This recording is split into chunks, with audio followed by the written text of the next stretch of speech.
Hubhopper Originals. To start your podcast for free, log on to studio.hubhopper.com. Hello, everyone, and welcome back to Indian Genes. We do hope that you and your loved ones are staying safe during these very challenging times. Do look after yourself, look after people around you, and stay protected as and when you can. As requested by a lot of you, in this episode, we will be exploring time itself and all the possibilities of time travel. And of course, where better to take this conversation to than CERN itself. Our guest today is someone you have enjoyed listening to in the past. He is a postdoctoral researcher with the Atlas Group of Duke University and is based full-time at CERN.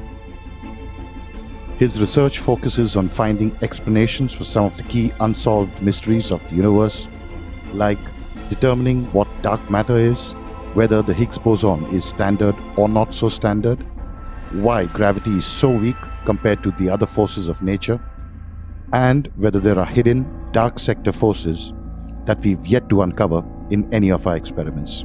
At CERN, he is looking for new particles and phenomena. He was part of the group that discovered the Higgs boson, and I'm sure all of us remember that one. That particular discovery went on to win the Nobel Prize, and without taking too much more time, let's just jump in straight away, and we now present an extremely interesting conversation with Dr. James Beacham.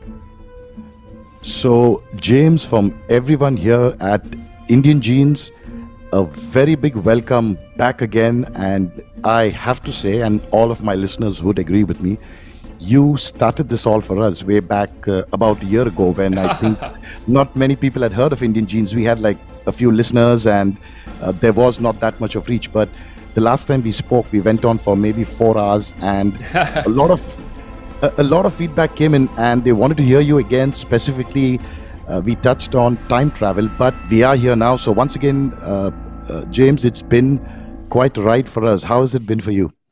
Oh, it's been a wild time. And yeah, congratulations to building up such a fantastic podcast and an audience. And I can't imagine that I had much to do with it. I'm sure it had more to do with the great questions and the wonderful community you've built. But I'm happy to have been a part of it if I could help at all. The way I've been is, I think like a lot of us, the pandemic has completely upended our, perceptions of, everything. And, specifically what we were talking about, our perceptions of time. We could get into that for quite some time, talking about the way that our experiences of time seems to have changed, and during in periods of stress and periods of uncertainty.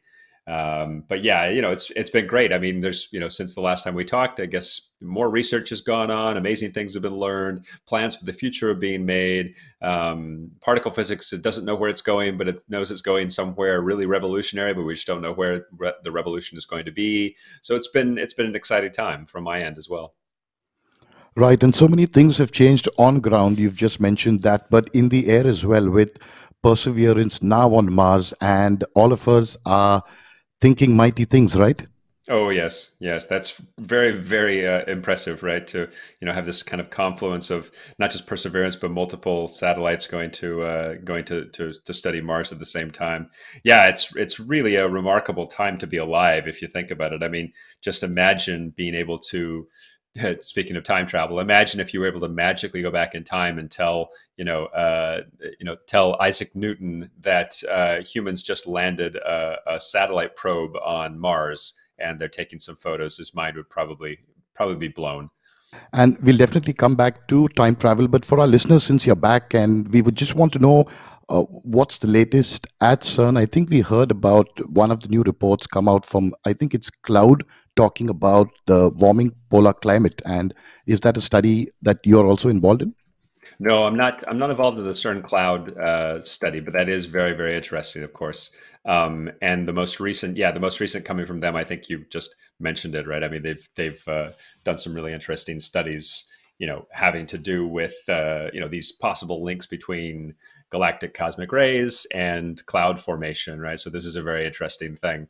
You might imagine, what can cosmic rays tell us about the climate, but the thing is that these we have cosmic rays that are coming in from from the universe all the time. They're constantly smacking into the Earth's atmosphere from outer space, and it's entirely possible that these cosmic rays could influence, could in fact affect cloud cover as they come through. They might create new aerosols, or they might do different types of things. So this is a study that they do that they've been doing in a little laboratory at CERN. I don't work on that one, but yeah, that's a really interesting one. The stuff that I work on is, of course, ATLAS, one of the two big experiments on the ring of the Large Hadron Collider. And these, ATLAS and CMS, we're the ones that discovered the Higgs boson particle back in 2012. And I guess the most recent, kind of boundary pushing or sort of jaw-dropping thing that's come from ATLAS. We recently published a paper just a couple of weeks ago now, I guess, or made it public, that demonstrated proof of principle as to how we could find a very, very challenging and very rare decay of the Higgs boson particle itself. So some people might, wonder, it's like, why are you still talking about the Higgs boson? That's already been discovered, right? What else is there to learn? The answer is basically everything. I mean, as I think Joachim, and most of your listeners are probably, they understand or are sympathetic to, just because you discover something in a laboratory, the particle, you discover its existence does not mean that you know everything about it. And that's true to the extreme for the Higgs boson. It's completely unlike any other particle we've ever discovered in nature. It's totally, totally bizarre. It has completely different properties from the other ones that we know of.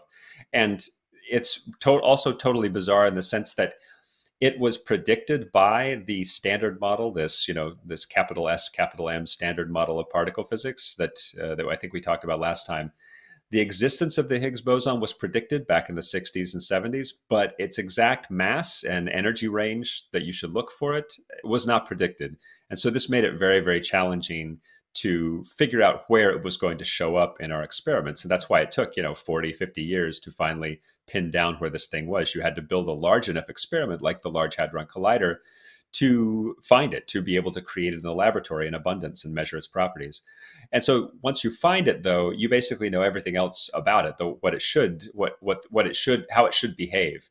And because the standard model, again, it doesn't predict its existence, but it predicts, it does predict its existence, but it doesn't predict exactly where it is in mass. However, once you know what its mass is, you know all the other predictions about it, including the percentages of time that it should decay into different kinds of particles that we can see in our detector. I mean, as I think you remember, we can never see the Higgs boson itself. We never, we created in these collisions, these high energy proton collisions at the Large Hadron Collider.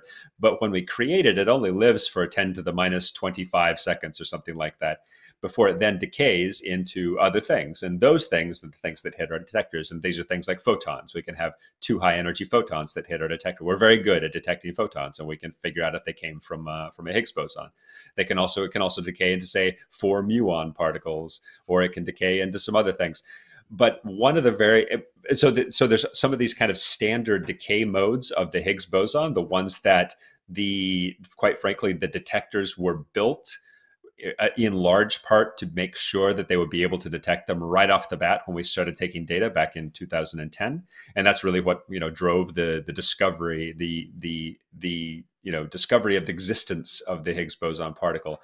But the discovery of the existence of the Higgs boson particle really only took into account, I think, 3 different decay modes of the Higgs.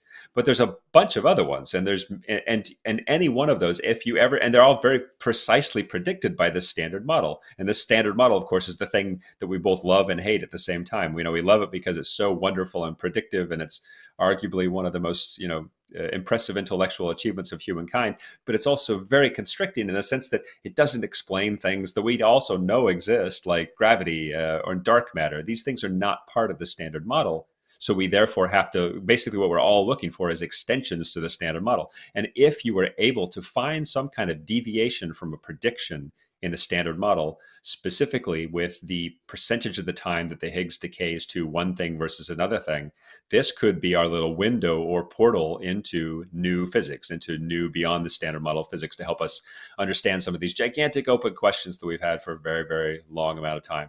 And so these other decay modes of the Higgs boson are the reason we didn't use them back in 2012 to discover the Higgs boson is because they're really, really, really hard. They're really difficult to tease out of the sort of background fuzz that is always going on when you collide huge swarms of protons at extremely high speeds. So we just recently published a paper showing proof of concept for one of them. We did not actually collect enough data yet to be able to say that we have quote unquote observed that decay channel, but it's sort of a proof of concept showing that we have slight evidence for this into the future. And it's one of these that could be really interesting because it involves what we call an off-shell photon. And if we were to see in the future, we're going to do this high luminosity era of the Large Hadron Collider, which means that in about 5 years, we're going to soup up the machine and really crank up the collision rate, not the energy, but the collision rate. And after we take data for a long time in the high luminosity era, this decay mode should show up. However, if we see a deviation or some kind of a larger number of these decays than we were expecting, this could be evidence of new physics. For example, it could be the evidence of something, instead of a regular photon, it could be a dark photon. And this dark photon could be the thing that helps us understand, for example, what dark matter is. So this is the kind of, I think, as you know, this is the kind of thing that indicates the sort of strange way that physicists become excited about things, right? We've shown just the tiniest glimmer of hint that we could possibly observe this rare decay of the Higgs boson, and we're horribly excited about this, and we probably won't actually observe it for another 10 years or so. It's the way we work. Yeah, no, it's very exciting, and I think the Atlas discovery also spoke about. Specifically, was it because the Higgs boson was decaying into three particles, two of which are charged, and that made it, or that gives you some impetus to think that the origins of a CP symmetry or any violation there, and that is the reason you are excited about it as well? Yeah, that's one of the other exciting parts, right? Anytime you can have something that decays into a three-body final state, yeah, you can use this, and especially like you said, in this case, you have a photon and you have two leptons. You can use this to try to see if there's any kind of CP violation in the Higgs sector. So again, that's another reason why we're excited about this particular decay channel, because in the future, once we collect enough, data, and we see enough of these events, we could check to see if there happens to be CP violation in the Higgs sector. Because as you know, it's just one of those things, right? Nature, for some reason, chooses to have CP violation in some sectors and not in others. So it's not up to us. We just have to observe these things. And coming to, first of all, thanks for the update. I think a lot of us are following what's happening at CERN very eagerly, and we do hope that whatever you all keep doing there is going to bring much more interesting stuff out. Now, since we last spoke, James, there were a lot of people who wanted us to tackle time travel and address this from a scientific point of view. And when I say scientific, I mean to get as close to real options, availabilities, possibilities. And if we had to throw an open question to you before getting into the different modes of time travel or possibilities, how would you set a broad context for time here if we first had to understand time as per our current understanding?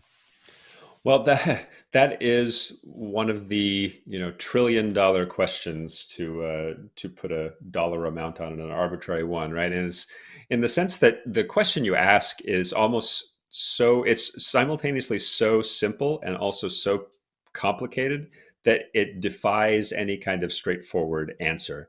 Because time is just this thing that we all seem to experience. And so in that sense, it's something that's so universal, it's very difficult to even try to attempt to describe what it is. Like I could turn the question right back on you. What is time? What is time? How would you characterize that? If an alien came to you, how would you explain what time is? And in a colloquial sense, we don't really have a good way. It's just the thing that we're all going through. It's just this direction that we all seem to be going. There's an ordering of stuff. One thing happens before another. Basically, all of the reason why our discourse and our discussion of time will always be really, really limited is because anytime you start to describe time, you're already implicitly assuming things about time to do so. Right? If I were to say something that's like, oh yeah, time is the universe is, I forget who actually had this quote, maybe something like, time is the universe's way of making sure that everything doesn't happen all at once. But Mm. in that quote is the word happen, which assumes that you have an understanding of time to begin with, right? So the thing I'm getting at is that this question, is not just a simple sort of physics thing in the sense that I can pull out an equation and say, look, this is the answer to what time is. It's much deeper than that, and it's I don't want to say philosophical, but it does have a very key kind of experiential, an empirical tenor to it that we haven't ever fully grasped. I mean, there have been a million brilliant people that have written about time and that have thought about time, the nature of time, and no one's ever really gotten to the best possible understanding of it. So that's sort of the long way of saying there's not really a straightforward answer to your question. If we were to think about time from a physics perspective, though, from a purely physics perspective, then we start to be able to define a few things around which we can maybe start to understand what time is. And so, and most of these, of course, like any good physics equation or a good physics theory, it comes from just human experience, right? Some things that we experience. And so you can think, in a sense, time. What is time? It's this. In a sense, it's a coordinate. If you think about it, right? Because if I want to make, say a coffee date with someone in Manhattan, I have to specify a certain, minimal number of pieces of information to make sure that that coffee date will happen, right? So if I'm in Manhattan, right, I have to specify, let's see, the north-south street, right? I have to specify the east-west street, and then I have to specify the floor that of the building that the coffee date will be on. Maybe the cafe is like on the 30th floor or something of one of these tall buildings. And so that's Right. three pieces of information at least. But that's not enough. I need to specify one other piece of information, which is the time. What time is it going to take place? So in that sense, anything that happens or any event in the universe can be characterized by a minimum of four, at least according to our current understanding, a minimum, our human experience of the world, by four pieces of information.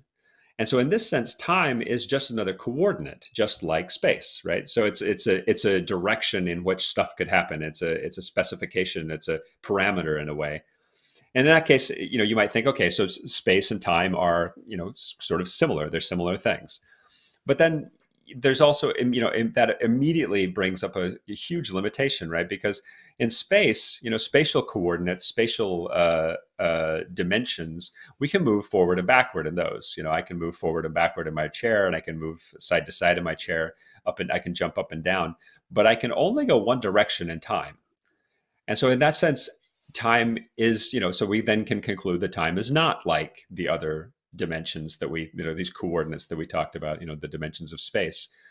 And so what is it? Which is it? Is time very much like space, or is time completely different from space? And it turns out that it's probably both. We know, your listeners very much know that, we flash forward or we go back to, I guess, just like so many things in modern physics, we go back to Einstein. And Einstein was the one who, and also people like Hermann Minkowski, put this on firm footing to point out that, yeah, okay, especially when you get to the sort of extreme parts of the universe, the extreme occurrences in the universe, space and time end up being very clearly just part of one sort of continuum, right? And this is the thing that everyone's heard about, the space-time continuum. And in that sense, space and time really are on very similar footing. And this has some very profound consequences, as you know. But I mean, that's the kind of the physics answer, the basic answer to the question, or the sort of entry point into the discussion of time travel itself. You really have to understand a little bit better what we mean by time, or we would hope to understand a little bit better what we mean by time to be able to understand if we can ever travel it in the same way that we can travel in space. Mm. You mentioned the one direction of time, and I guess that is because also of the second law of thermodynamics, right? But as per your theories with Einstein, where you mentioned it doesn't restrict time in any direction, am I right? Correct. Yeah. In principle, there's nothing that prevents time to go in both directions, in our theories, like if you just look at the mathematics itself, there's not necessarily anything in the mathematics of either special relativity or general relativity or even quantum mechanics that says time is a concrete thing that has to go in one direction. I can just switch the the minus sign on the t in time, and I can have consistent equations, and there's no real problem with that. And so does entropy mean, or because of entropy, we cannot, in a physical sense, where we put ourselves into this time-space area, that we cannot move back, because once something has already got into motion, it keeps moving in that direction? I don't know. I'm not sure if I would characterize it in terms of motion, but I would, if what you're talking about is this notion of entropy increasing, like you said, the second law of thermodynamics, that's always a good thing to go back to, right? Because we've never seen any absolute, large scale violations of this, right? Basically, but the thing about these laws of thermodynamics, these are things that are based upon observation, right? I mean, you can reason through them, but they're based upon observation, and they're not necessarily the precise prediction of one particular individual, mathematical theory. You know what I mean? It's not like like in the standard model, where you have the standard model you put all these things together and you put in a scalar field, and then suddenly it predicts the existence of the Higgs boson. That's either an up or down. You can't get around it. The laws of thermodynamics, these sort of basic principles that were observed to be true, and they seem to be very, very good guiding principles. And so they're laws in the sense that we've never seen any absolute violation of them. But of course, you can have, you within a larger system, you can have, quote unquote violations of these laws on smaller scales. So, for example, we see this all the time, right? The universe as a whole, it seems to make sense that entropy as a whole will increase over the duration of the universe's existence. But on smaller scales, entropy can go down, right? I mean, for example, why would you have a bunch of disordered gas that would then eventually coalesce into a planet? You could argue that's a decrease in entropy when you had more disorder and suddenly it turned into something structural. So the reason you can say that is because on the whole, the entire system, the universe, the entropy is increasing always. However, if you define a little subdomain, that's not that necessarily does not have to follow from that. Like if I define a sphere around the Earth, around all the stuff that ever existed that then came together to form the Earth, that's a very different system. I don't have to necessarily obey the second law of the thermodynamics on this kind of local scale. And the way that relates to our discussion of time travel is that, again, this notion of time being the direction in which entropy increases is true to the extent that we're talking about the entirety of the universe itself. Of course, then this gets very complicated, or this gets complicated by the notion that what happens if our universe is only one of a very large number of possible universes in a multiverse. So this gets very complicated very quickly. But yeah, I mean, the notion of entropy increasing, yes, definitely, on a larger scale, on the universal scale, this seems to make sense. But there's a lot of subtleties there that we don't fully understand everything about. But yeah, I mean, entropy being the direction of what time, the arrow of time being the direction in which entropy increases is very often used as a way to define what time is. But that to me is also still not so totally satisfying, right? Because there are, for example, there are certain equations in I think it's general relativity or certain parts of quantum mechanics where you can just take time out. You can actually write down solutions. I think, I think it's in GR. There's some things in GR for certain formulations of general relativity. You can write down like an equation for some system in space that doesn't actually reference time at all. And that's a bit weird, right? It started to make people think, the theorists start to think, it's like, okay, why is time here? We put it in our equations because it's kind of a parameter, because we kind of have to have it there. And even in quantum mechanics, it's the same way. If anybody here has taken their quantum mechanics courses, and if you get to the university level, you use this thing called the time evolution operator, right? And so time in that sense is a parameter. It's a thing that appears in our equations that allows us to evolve things from one state to another.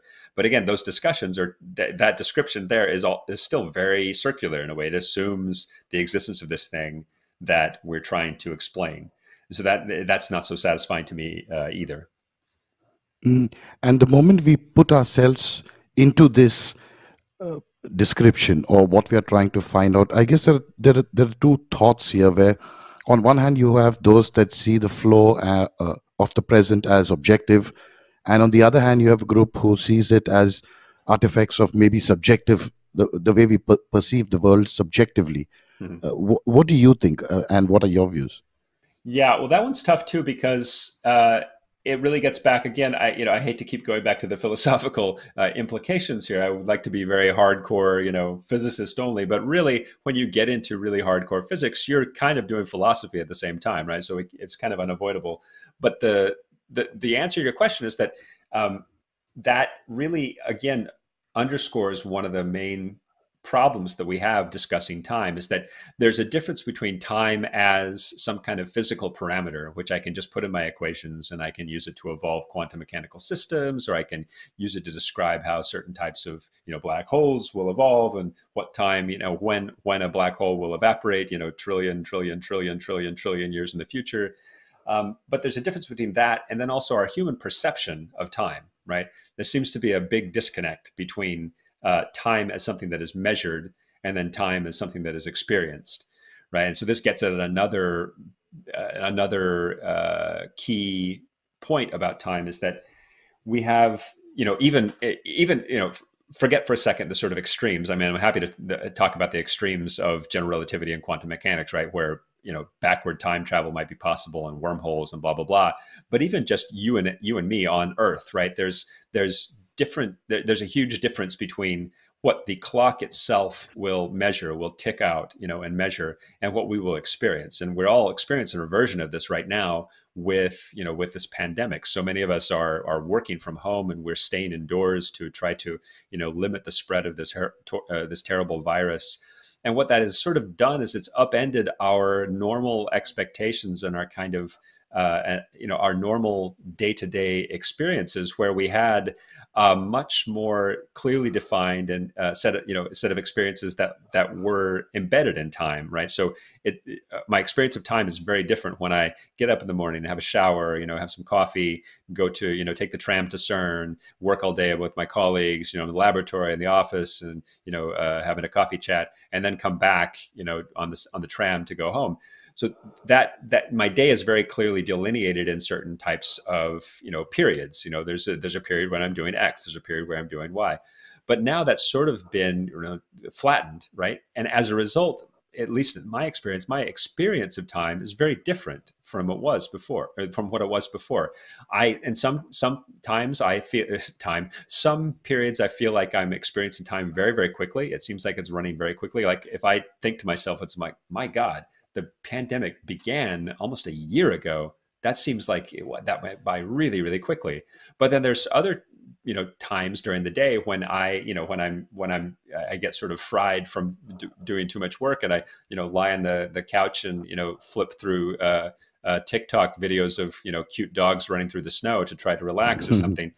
In that sense, time seems to be moving very, very slowly, right? And I think to myself, sometimes I think it's like, wait a minute, when I had that hamburger, was that last night or was that 2 weeks ago? I have no clue, right? It's like, so our perception of time, the way humans experience time, the way our brains process time can be very, very different from what the clock ticks out. And I have, classic example, right, would be, to show the difference between what time as it's measured and our experience of time is, for example, for example, a weekend will pass very, very, very slowly for someone who is, waiting for the test results from their, their cancer screening, right? That's be a very, very agonizing long weekend for someone to spend.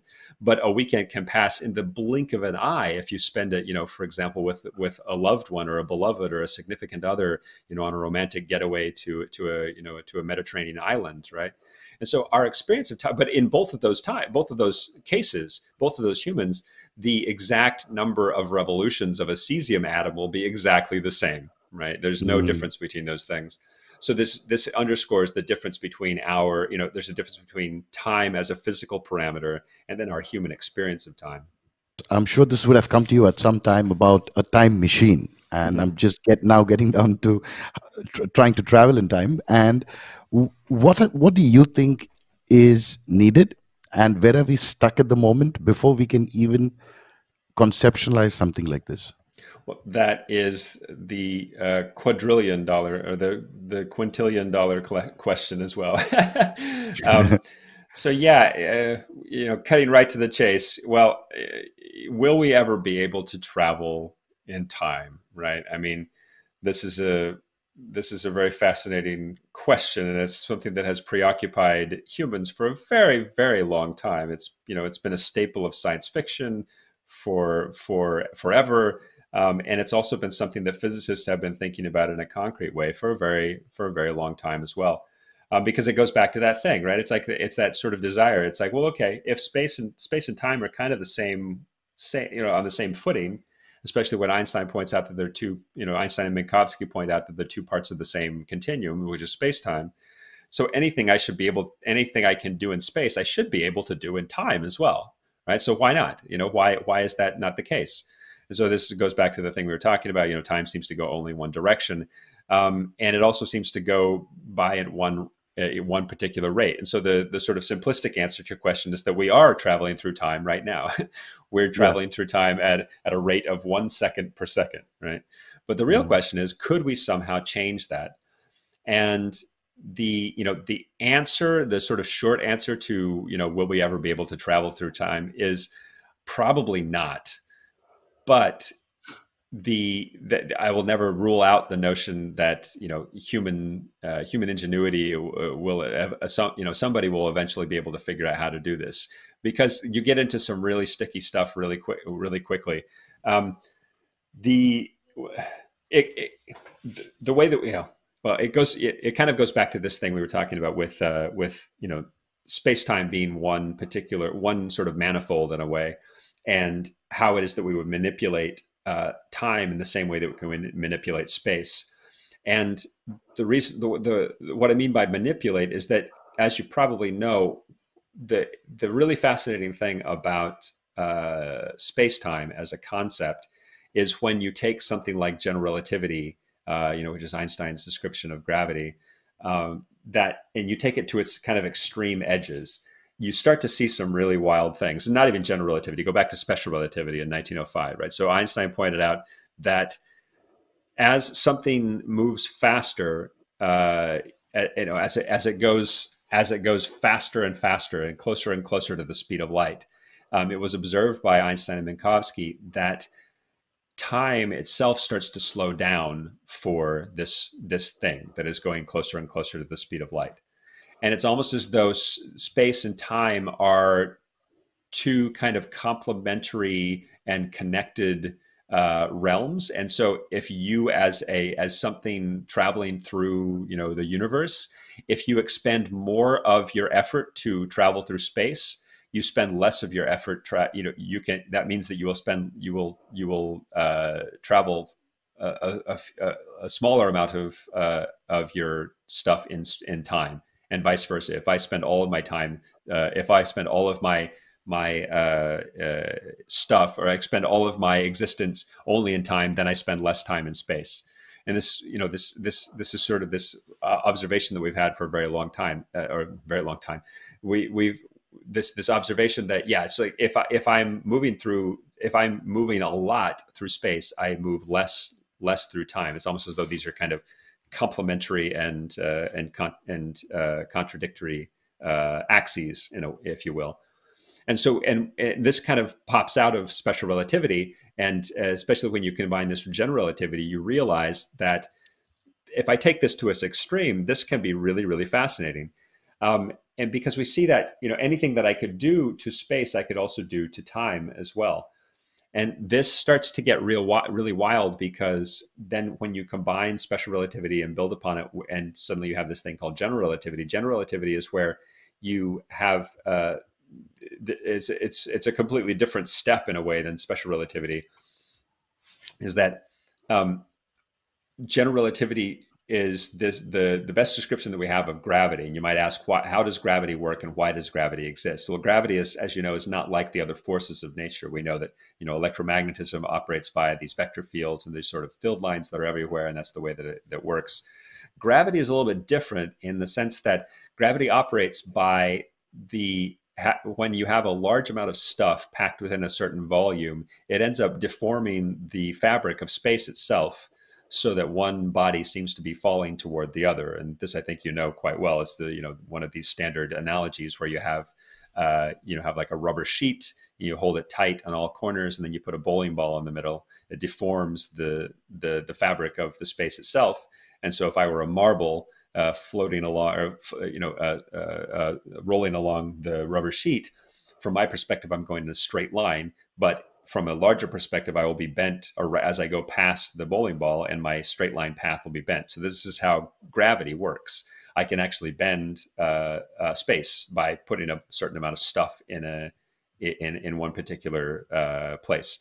But the rubber sheet analogy is not really, when you get to the extremes of that the universe has to offer. The rubber sheet analogy is not really the best one. And this you can see very clearly by a black hole, right? We know that a black hole is, you can take that rubber sheet analogy and keep going with it. Say, okay, if I put a bowling ball in the rubber sheet, that deforms a certain amount of time.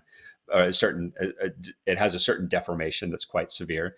But then I take, for example, a bowling ball sized chunk of gold, which is much denser than a bowling ball. It's going to be deformed even more.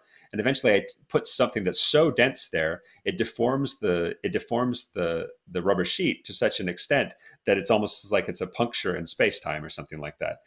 But then the rubber sheet analogy there is not so good, because if I have the little the marble as it goes past this kind of black hole on my rubber sheet, if I do it fast enough, it can always just go around.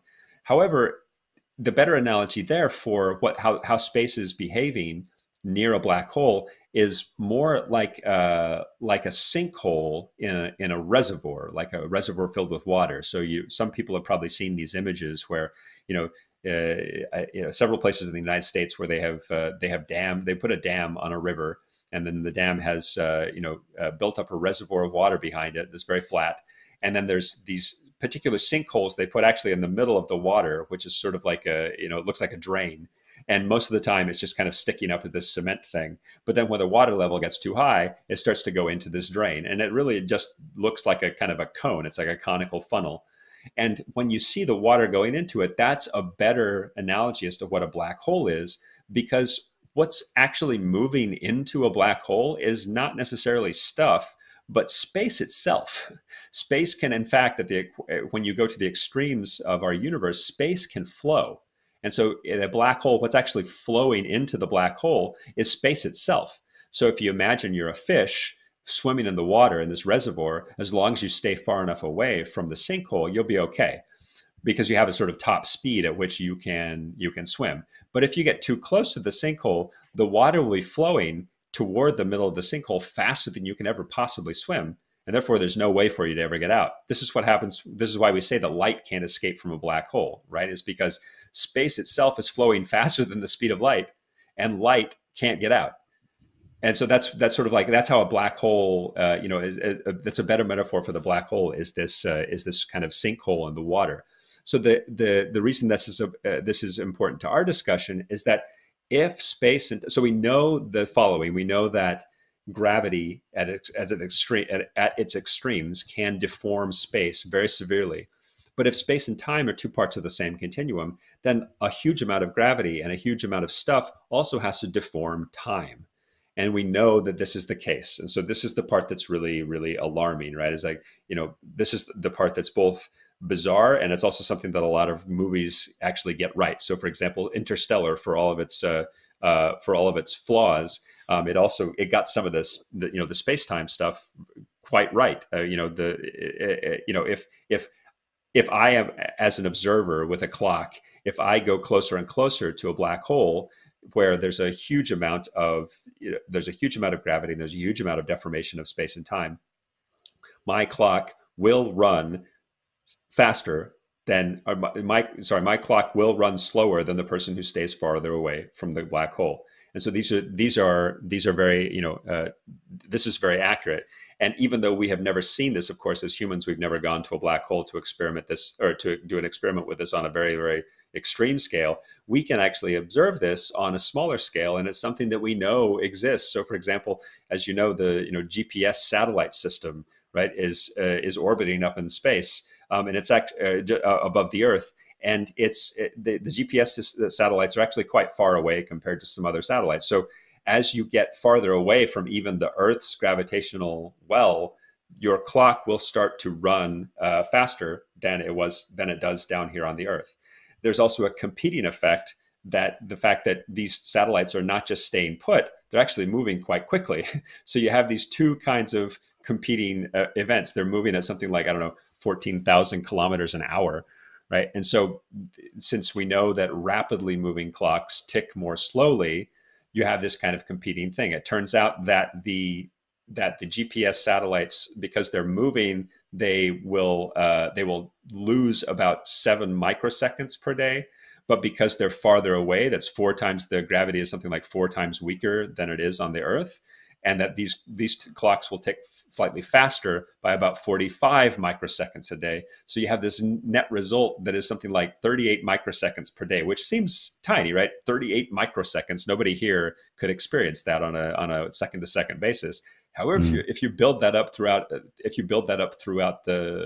day, that can get you off by several meters, and I think something like every day you'd lose about 2 minutes or something like that. I'm not sure if that's the correct number, but this is an effect that we actually see happen. We know that the effects of time dilation are real. And if you then take that to its extreme, if we can deform space, if gravity can be deformed, if space can be deformed by gravity, by extremes of gravity, and if time can be deformed by extremes of gravity, in principle, one could deform space and time so that you could move through space and time in a much faster way than we currently do now. I know that was a lot of talking, so I don't know if you want any clarifications on something, but we're getting to the time travel part, I swear. No, I think that was stunning. I have got so many questions because there's so much in there, and it's all related to the time travel itself. You mentioned about gravity could in fact have an impact on space and time, but that would need a lot of energy. And we've been reading a lot about something that's called anti-gravity. Now, if that is a fact, is that true, and there is something like anti-gravity, does that have a direct impact on what we talk about as far as time travel is concerned? Because if gravity is what is pulling it all in finally, or gravity is the action of it all going into the black hole, then anti-gravity may be the solution that we are talking about. Well, so I would probably distinguish between anti-gravity and what we would call the gravitational effects due to exotic matter. And I think that when I say those things, everyone can hear me kind of pushing my nerd glasses up on my nose when I say that, right? But the reason I say that is because typically what we refer to when we say anti-gravity, it'd be something it'd be some kind of hypothetical, I don't know, force or phenomenon that would be free from gravity. So if I say I'm anti-gravity, it means that I'm not subject to the notion of gravity. But really, what we would be interested in, to be able to maybe come up with time travel in a practical sense, is something that would have properties that would make it so that gravity would act on it in a negative way. And that might seem totally crazy, right? Because, and so this is sort of what you mean by anti-gravity. I mean, I'm being a bit pedantic here, but I understand what you mean, right? It's like we would have to have, you can imagine if I were able, if as an atheist, I can say this: if I were God and I were able to just put a different sign, like the negative sign on the gravitational attraction, then I could have two bodies would in fact repel each other rather than attract, right? I could just do this in principle. We don't see this in practice, and a lot of the things that are often referred to as the kind of rules or the principles, are really just observations. And if something is not, as you know, in physics, if something is not explicitly forbidden by some theory or by some principle, then it probably happens, and there's nothing to prevent it from happening unless and if of course that doesn't mean that you've proved that it exists. You have to observe something that exists, right? So you can demonstrate, so that you can conclude that it actually does exist. But if something is not forbidden by your equations, it's entirely possible that it happens, right? And so this, in fact, if you look closely at some of the mathematics that we use in general relativity, there's not really anything to prevent us to be able to define things like, for example, negative mass or negative energy. These are possibilities.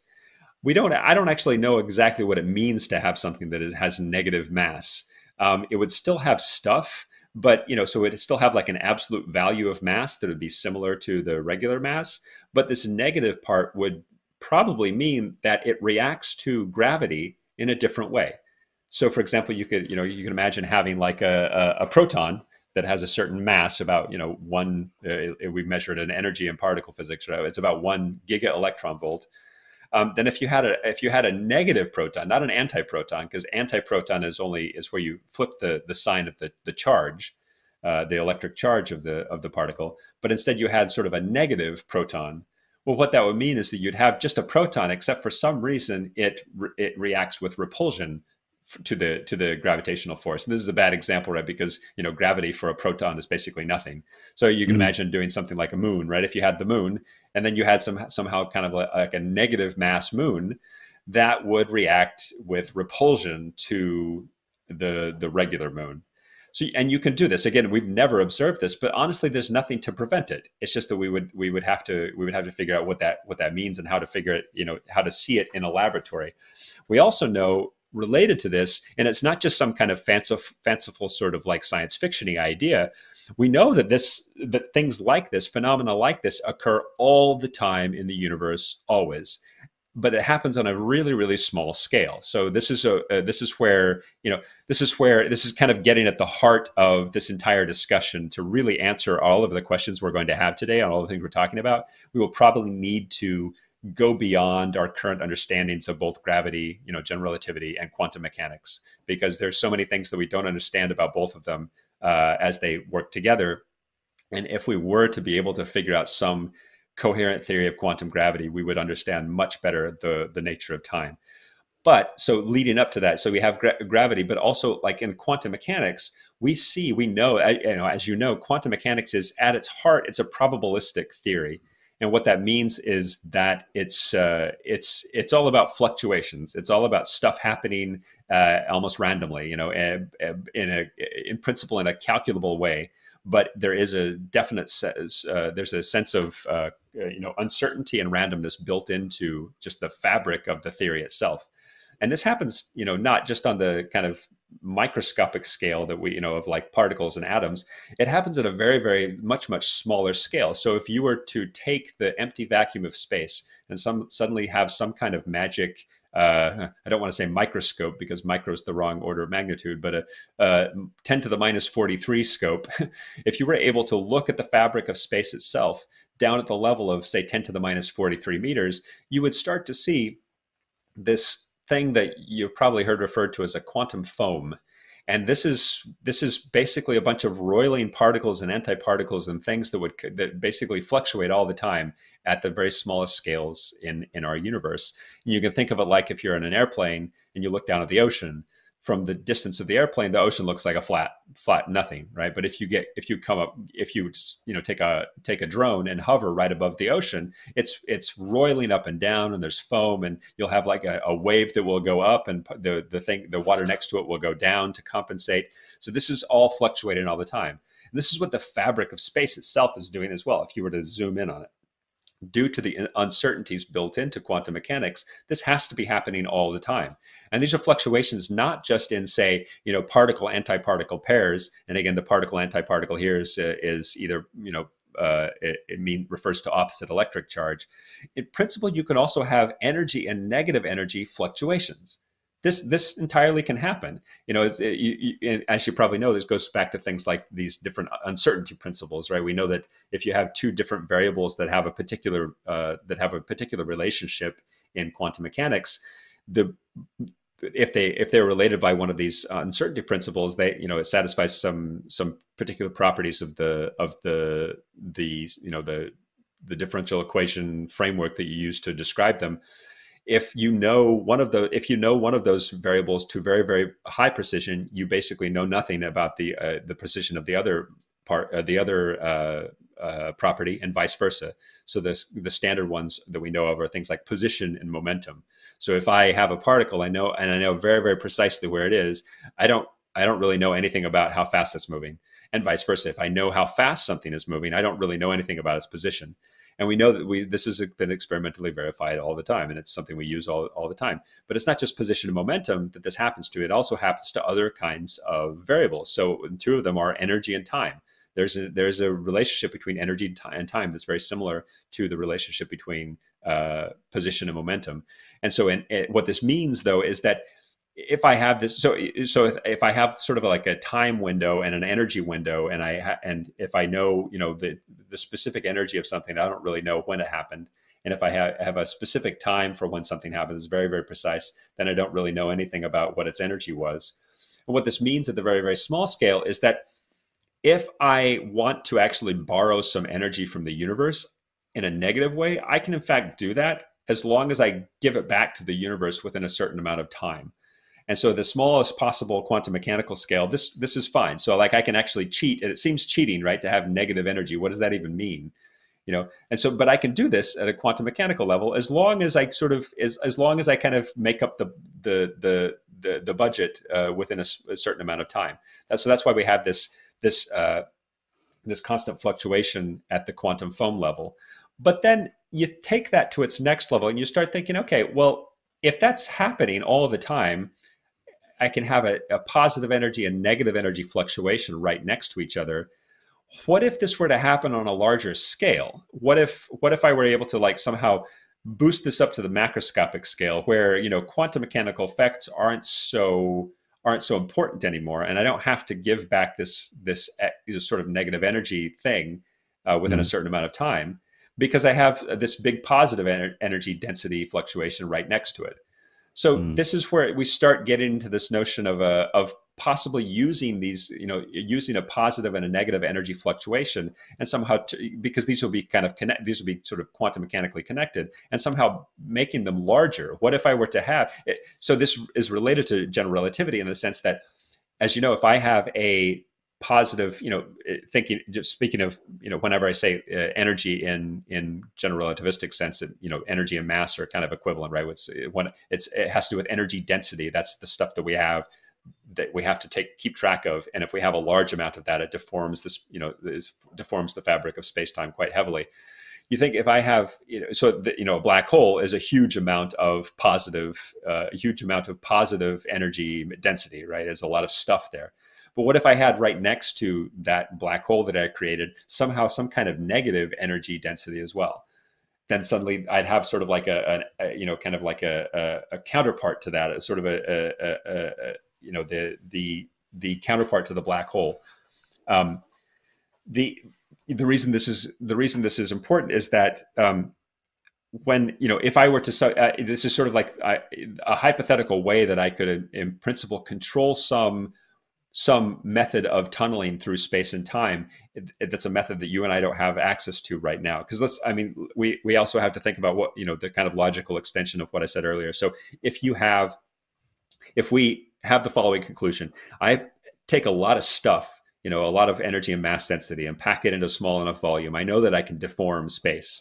So in principle, if I were able to come up with some wild way to deform space itself, in a sense, in such a way that for example, if I were able to somehow deform the space between us right here on Earth and then Alpha Centauri, if in principle, if I could deform the space in between there, I could bring, quote unquote, the 2 points here on Earth and Alpha Centauri, I could bring them together much, much closer, so that I could in fact traverse the distance between them in a much, much shorter amount of time. And this is, of course, the standard kind of, this is the standard sort of analogy where you can imagine like an ant crawling on, a piece of lined graph paper, right? And if I put a point, if the ant is at the bottom end of the paper, and there's I put a red dot at the top end of the paper, it will take the ant a certain amount of time to crawl from one end to the other. However, if I figure out a way to somehow bend the piece of paper around so that the red dot is just hovering right above the ant can just, and I push it down on him a little bit, the ant can just turn around and immediately get to the red dot. So this would correspond to a deformation of space. And this is where, if you do this in a particular way, and, so that's a two-dimensional analogy, and you have to think about a three-dimensional version of that. And instead of this just hopping over from one two-dimensional space to this other part of two-dimensional space, you'd end up with this wormhole. And this is also known as an Einstein Rosen bridge. Einstein and Rosen came up with the fact that you can get this solution in general relativity, and there's nothing to prevent it. And in fact, it could allow you to do what we, in principle, faster than light travel. And because of that, because space and time are related, if you were able to somehow deform space to be able to travel, quote unquote, in this kind of cheating way through this, tunneling through space from one point to another, using this kind of backhanded way. In principle, you could do this with time too. There's some limitations, of course, but in principle, it's possible. You could be able to deform time in the same way, and you could go to a different part of space-time in a much more efficient way. There could be a deformation of space. Ultimately, that's what's needed. And does the Tipler cylinder fit your bill? Something that Frank Tipler spoke about, where he said that you could take matter that is probably 10 times the sun's mass and roll it into a dense cylinder and use that to deform space. So that was one of the ideas, right? That is one idea for sure. And that things like the Tipler cylinder, also sometimes known as a Tipler or time machine, this is one example of how you could in principle do this. But of course, this is only going to be possible if a Tipler, I think it's really only possible if it had an infinite length, and also it's also necessarily means that we have to have this thing called negative energy. And this goes back to the sort of caveats to everything that I'm saying, right? So we know that negative energy is not disallowed, and negative matter is not disallowed, exotic matter, but we've never seen it in any abundance. Again, with quantum mechanics, we know that we have this quantum foam. You can have negative energy fluctuations, negative energy density fluctuations, but to make this possible on a macroscopic scale still remains to be seen. But yes, a Tipler cylinder is an example of how you could do this. And that, of course, has some very, very key practicality, issues as well. Because again, if you were to find something that would, if you were able to figure out how to make something that would be infinitely long, then I think that you maybe have some powers beyond what what our human conception of reality is. Because all of this, so Tipler cylinder is one example. Another one is just the notion of, like I said, harnessing energy, positive and negative energy density fluctuations, and turning them into just a traversable wormhole. And this, in a practical sense, we're not sure how this would happen, but you would probably have to take a very, very large amount of mass and somehow collapse it to create, a black hole style wormhole that is controllable, which is very, very, I don't know exactly how we're going to do that. But yeah, that's an example of something that could in principle happen. Yeah. And I think talking about space and where we are, if we've just spoken about the cylinder, then cosmic strings is probably something else that seems to be coming up now, where the fact, like you mentioned, it sounds strange, but then you need narrow tubes of energy stretched across the entire length of the expanding universe. It just is, it's fun to think of. Yeah. But the practicality of it, obviously, we need some time before we can actually get there. You mentioned something a little bit earlier. I just wanted to clarify. Sorry. Sure. Oh no, I was just going to say that. Yeah, that's the real issue with all of these ideas, right?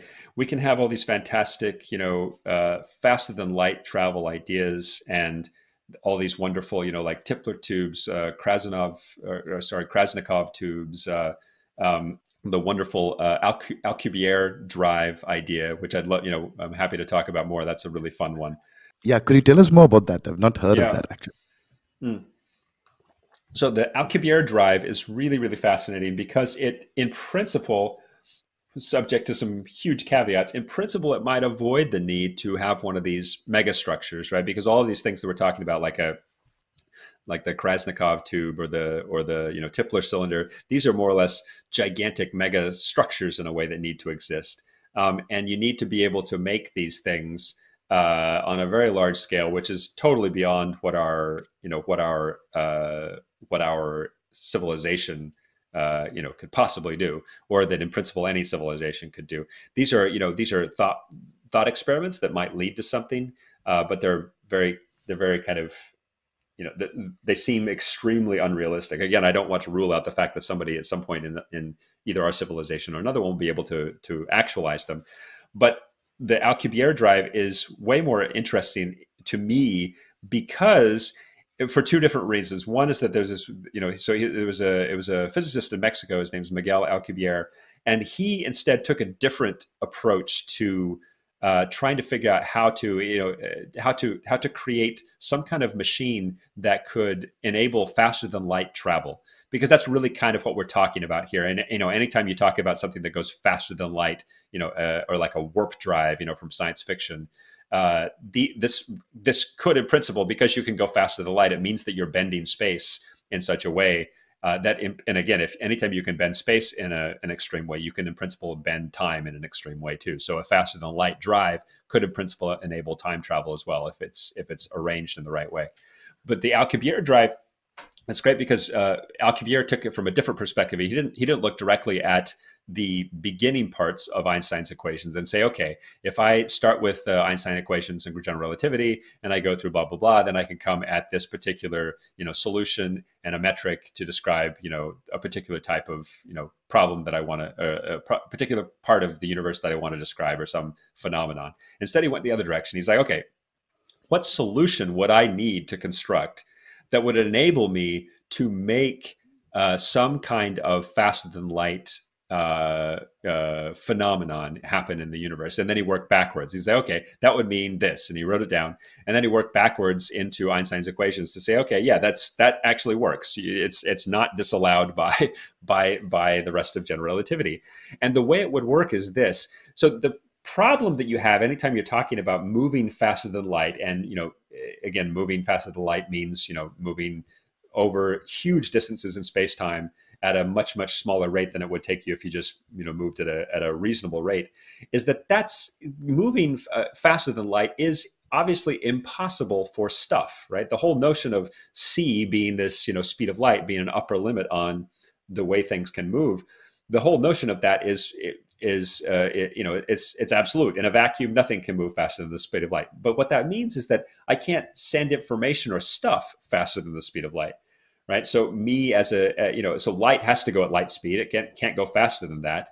And as we talked about with the black hole, there's some limitations of that. And so light, matter, energy, these things, information, you can't send these things faster than light through a vacuum, through the vacuum of space itself. However, we have lots of things in the universe that in fact are quote unquote happening faster than the speed of light. And, for example, if I were to look at the rate at which very, very far away galaxies, very, very far away from each other, those are actually moving away from each other faster than the speed of light. There doesn't mean that you can actually use that to send information faster than the speed of light, but you can just observe from an external perspective that those are moving faster than the speed of light. And we also know, as we just pointed out, inside the event horizon of a black hole, space itself is moving faster than the speed of light. It doesn't mean that you can actually do anything with that, in terms of like trying to send information faster than the speed of light. But what that means is that space itself, the fabric of space in principle itself can be deformed so that it's moving faster than the speed of light. And so Alcubierre said, okay, if I can't take humans and so as a human, right, in a spaceship, it's like you can never, like the highest possible speed that people think that some, scientists speculate that humans will ever be able to go without extra, faster than light tricks. If you take a regular spaceship, due to the kind of inertial effects and the type of radiation that you would get by bumping into particles in outer space, some people think that you would probably, as a human in a spaceship, probably only ever be able to go to about 0.5 the speed of light, about half the speed of light.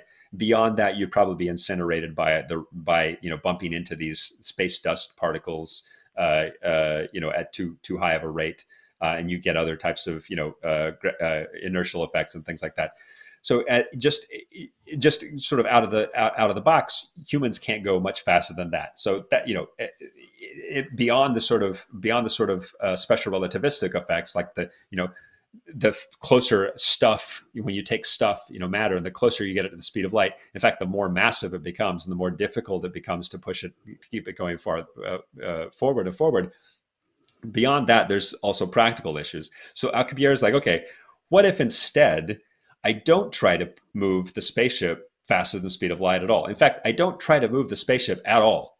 So imagine the spaceship just sitting by itself, like in a bubble, and this bubble of space that you define outside of the spacecraft is like a sphere. Say it's like, I don't know, 20, 50 meters away from the spaceship itself. The spaceship is something small, like 10 meters long or something like that. I don't know what the actual numbers that Alcubierre used, but something like that, like conceptually. And so you keep that bubble that of space-time and space itself, you keep that fixed. And so within the space-time, nothing's happening. The spaceship is just sitting there. But what you do is you have a very particular device that's outside, that's part of your spacecraft, that is able to do two things at the same time. In the forward direction, what it does, the direction you want to go, in the forward direction, it has a way to deform the fabric of space such that it starts to constrict it. So it's like in the forward direction, suddenly space is getting scrunched together. It's almost as though like if like a little mouse on a sheet, right? If you have maybe the ant, let's go back to the ant. It's almost like you have the ant, but instead of being on a piece of paper, he's on like a bed sheet. And the ant is sitting there, and the red dot is at the very, very far end of the space sheet, the bed sheet. What you could do to get the ant to go to the red dot at the very other end of the bed sheet is, in fact, you could just start scrunching up the space of the bed sheet between the ant and your red dot. And if you scrunch that up, then in principle the ant can just jump over it, right? It gets there much quicker. So in front of your spacecraft, you're constricting in a very directional way. You're constricting space. You're starting to bunch it up. While at the same time, behind the spacecraft, you're expanding space. And you're getting it to sort of like, so what ends up happening is you're living inside this bubble. Your spacecraft is inside this space-time bubble, but a certain distance away in both the forward and backward directions. Forward direction, you're constricting space, and the backward direction, you're expanding space. And as a result, this little bubble of space-time has to move forward in the direction that you chose. And you are not moving faster than the speed of light locally. You're just sitting there. But this piece of space that you happen to be in from a broader perspective is suddenly traversing large distances in a very short amount of time. You can think of it like, in a more practical sense for humans, you can think of it like, you're on the moving walkway at an airport, right? If you're standing on the moving walkway and you just look down at your feet and you don't look, to the side at all, maybe just like, half a meter in every direction around your feet, you're sitting still, right? But if from a larger perspective, if someone's looking at you, you're moving along the moving walkway. And if somehow you could figure it out so that you could make this moving walkway go faster than the speed of light, you locally are not moving faster than the speed of light, but somehow your space part is moving faster than the speed of light. So Alcubierre came up with this idea. There are some immediate limitations that people think that they can get a handle on, but it still remains to be seen, of course. One of the biggest problems with the original proposal is that the naive calculation. This would require, of course, is that, in principle, in the forward direction, we would know how to constrict, this kind of, we constrict space-time, right? Basically you're creating a mini black hole in front of you. And, maybe not a black hole, but, like a mini deformation, a huge deformation in the direction. Behind you, though, to expand space, that doesn't make any sense. So to do that with normal gravitational mass, however, you can do this if you had negative mass, if you had this stuff we call exotic matter. So in principle, it would have a negative pressure effect rather than a positive pressure effect. And this negative pressure effect would make space itself, space-time continuum, expand and sort of push you along in this way. By his first calculations, though, the amount of mass that we would need to turn into negative mass to be able to push a standard, just like a human-sized spaceship, was calculated, I think, to be more than the stuff that was in the observable universe. Wow. So that's not going to be so possible. However, after some recalculation and maybe some optimistic thinking, some other people decided, okay, you can get this down so it's not necessarily, you don't need more stuff than is existing in the universe, in the observable universe, to be negative mass. Instead, you only need maybe the size of Jupiter. And then some other people thought, okay, we can get this down to the size of the moon. And then some other people are very optimistic about it now, and they think that in principle you could do such a thing if you design the warp drive in just the right way, and you do some extra special tricks where you do something instead of like your little bubble that you live in, the space-time bubble. Instead, you somehow like make it a little tunnel bubble and then increase the space inside the bubble. I don't know. That stuff's beyond me. But in principle, people are thinking, okay, we could get this down to an arbitrarily small amount of negative matter. But arbitrarily small is not really arbitrarily small. You need still probably, I don't know, like micrograms or something like that. And we don't have even a single controlled atom of negative mass, let alone micrograms or milligrams or whatever. We do know that negative pressure does exist, and we do know that things in principle we could have negative matter or negative mass, negative energy. These solutions of course exist. We also talked about the quantum foam and this kind of fluctuations, and we shouldn't forget to talk about how how a wormhole, well, okay, we can talk about it if you want, but like, for example, the how we would actually create sort of two ends of a wormhole and then take one of them far enough away. Anyway, whatever. That's another way to travel through time. But basically, the Alcubierre Drive is fascinating because because of this notion of negative mass and negative energy, we do actually see that the Casimir effect in quantum mechanics does demonstrate that you can create, in principle, negative pressure. You can, there's a quantum mechanical effect called the Casimir effect, where you can, in principle, observe negative pressure. It's sort of, people call it quasi negative pressure. But it's sort of a hint that this concept is not something to be completely considered only in the realm of science fiction. It's possible that we could somehow harness this. The exact way you could harness that is still remains to be seen. But thank you so much for bringing this Alcubierre Drive to us. I think that was fascinating, very, very interesting. And while listening, I just had a question or a thought rather, that as far as it's moving, the machine or the Alcubierre Drive or the spaceship that you've built, and you are decreasing the amount of space in front of you and increasing the space behind you, you're moving. But once you stop, what happens? Does it all go back to where you were? And everything, it just like a rubber band moving. But as long as you're moving, and you are because you have not moved. So once you stop, all these equations come to nothing, and then you may just go back to where you started from. No? Yes, that is an absolutely valid concern. And people that have been thinking about it also raised the same issue, right? They said, okay, this is fine, but then how do you get out of the bubble? Right? So you've defined this really special regime, region of space-time that is your own little bubble, and you design it in such a way that it sits there. But then the bubble, with you inside it, stationary inside the bubble gets moved around the universe, right? But then when you get to your place, where you get to, when you get to your ostensible destination, at some point you want to stop the bubble and get out of the bubble, right? And so people calculate that, okay, if you could in principle do this, but the second you do that, there will be gigantic, physical and tidal effects that would just like rip you to shreds. So it might not be possible to do. Other people say that's not a concern at all. It's something that we can work out. But the real way that you get from your bubble to the outside world is still not so well understood, to be honest. But yeah, it's a valid concern. You'd have to figure out how to do that, because one of the things that is the biggest issue, right, is that moving space travel at extreme speeds. As you know, for humans, speed is not a problem, right? Acceleration is a problem, and specifically deceleration is a problem, right? It's like they say, if you fall off a bridge, right, it's not the fall that kills you, it's the sudden stop at the end.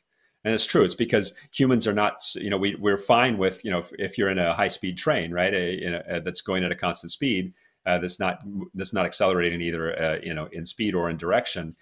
you're fine. You don't have any problem with that whatsoever. But when you have to slow down, that's when things can get difficult, and that gets even worse when you're going faster and faster than the speed of light. And then this effect might you might think, okay, we've totally avoided that, because again, locally inside your Alcubierre bubble, you're not moving at all.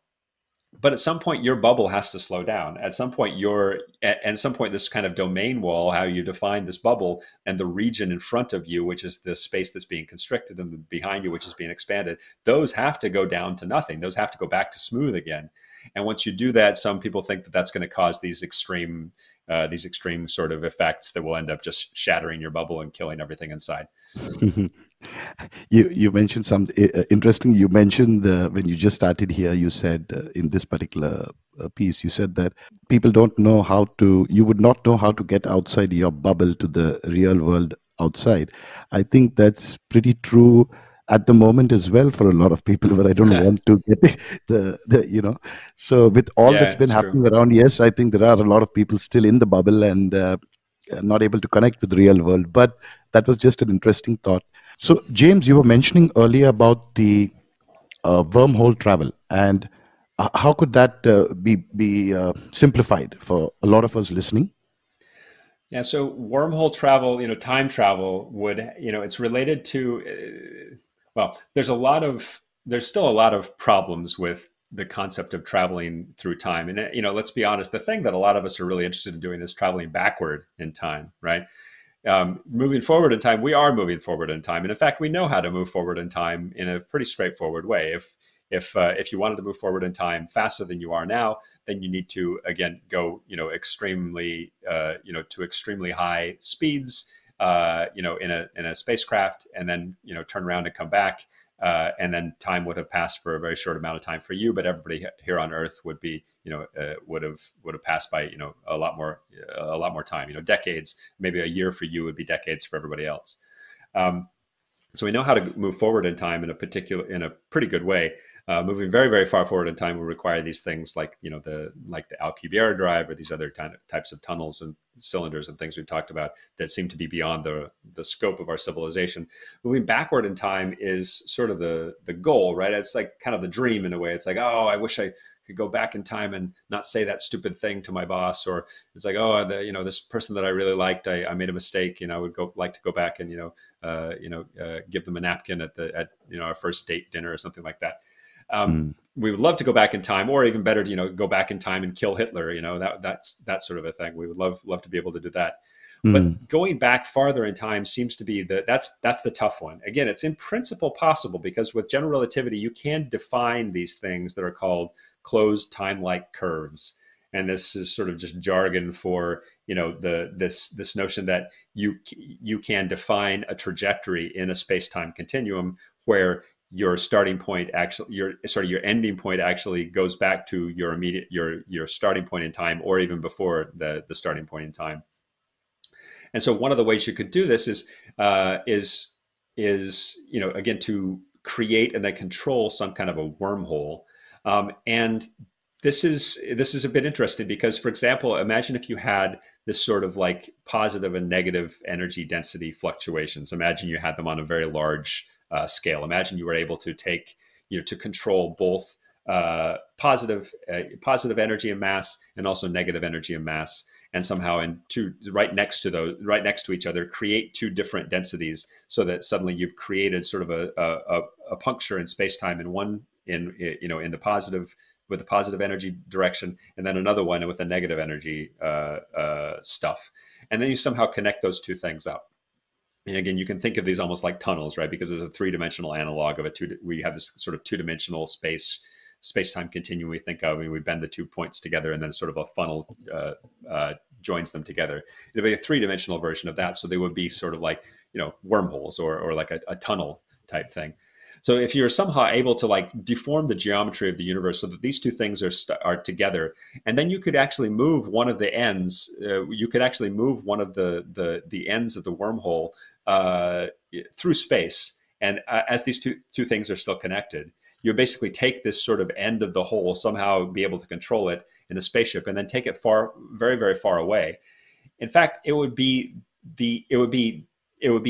a different effect than what we typically think of as when things are moving at very, very close to the speed of light. So, if like I just said, like if I'm sitting on Earth and I get in a spaceship and I move, and I go at, 0.9 the speed of light, and then I come back, for me, maybe a year has passed, or for everyone else on Earth, something like 80 years has passed, right? So like I very, very little time has passed for me, but everybody else time has gone very, very far into the future.